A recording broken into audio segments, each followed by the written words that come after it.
The gospel is marvelous because it deals with man. As you go on with the Lord, you will realize his whole burden is just mankind. And what a privilege it is to bring God to another human being. You taste this, the food, which no one else knows. It ruins you. You know why you're created. Surely going on with the Lord is touching his burden for man from the time he's saved, shepherding, and into the church life. I don't like to share too much of my testimony, but sometimes you have to. Paul says that he testifies before King Agrippa concerning his salvation. And also he touches his testimony in Galatians that he ravaged the church, but it pleased God. It's really the Lord's mercy that anyone is saved. And we saw from the other meeting that we who was not seeking him, he manifested himself to us. And in that same chapter 10, it says, the word is near you, in your heart and in your mouth. Who put it there? We put it there. The word which we preach. That we have the privilege of putting faith into man. Man who has nothing, who's negative, maybe, who's not seeking for God, but are speaking, and our burden for them could put faith. The word will be in their heart and in their mouth. And that person will receive the triune God. Everything else that's happening on the earth is temporary. You consider everything that's going on is just vanity. And I'm so glad that the gospel has come to me. I believe this may be the first requirement to be one who shares the word.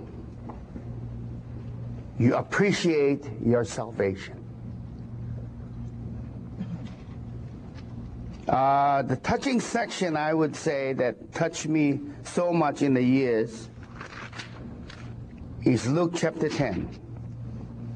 Could we turn there?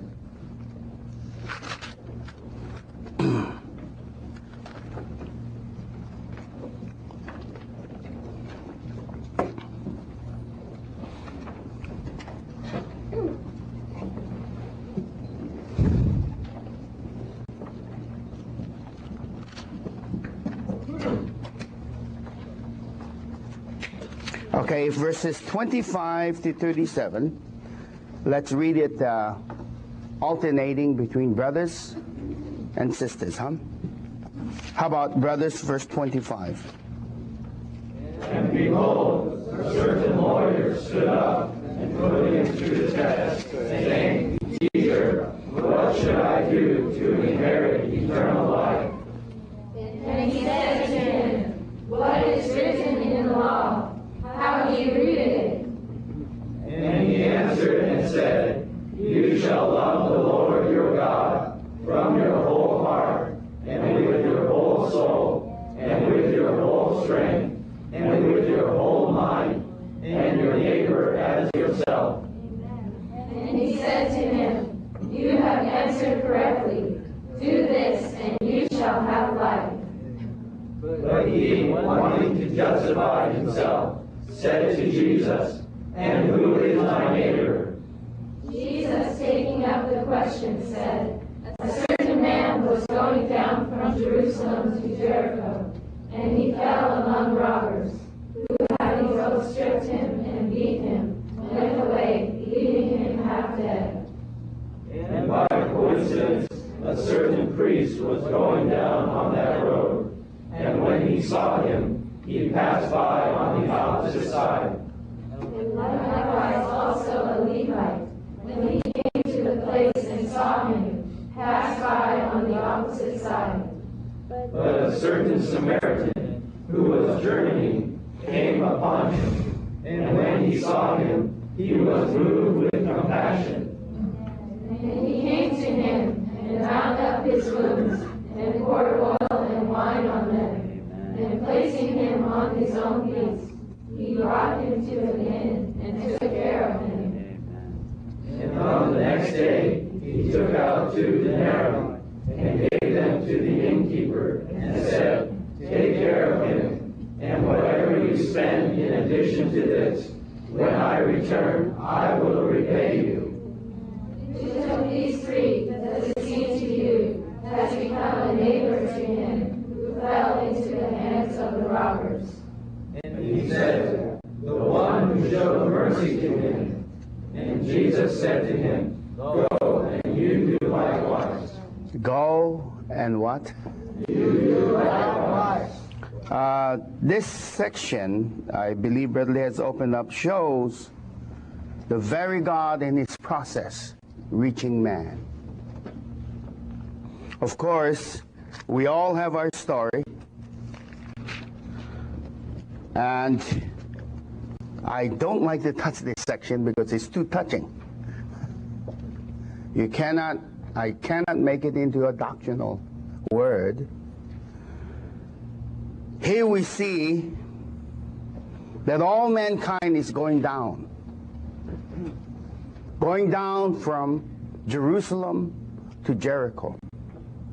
Jericho is a place of curse.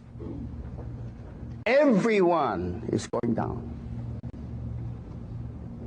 Man was destined to be in Jerusalem,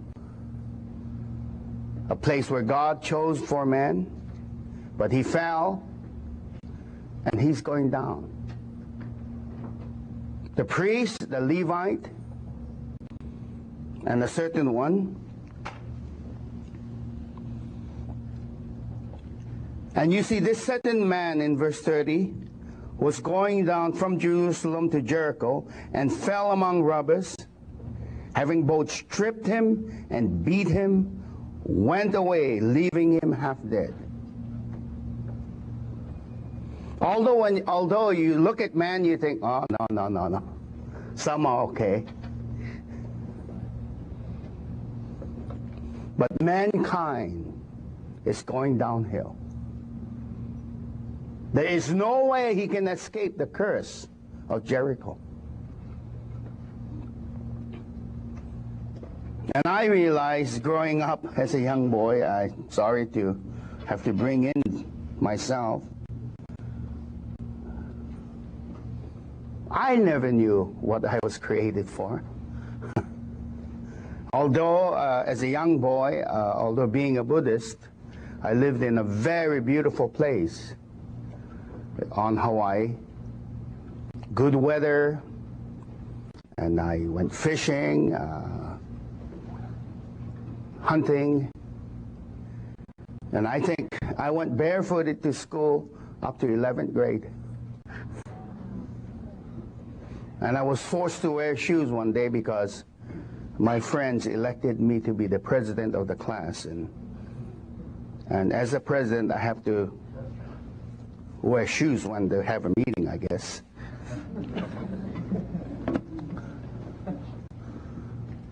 And family, we were very happy. Of course, not knowing God, I just bowed down to Buddha. As I remember, from about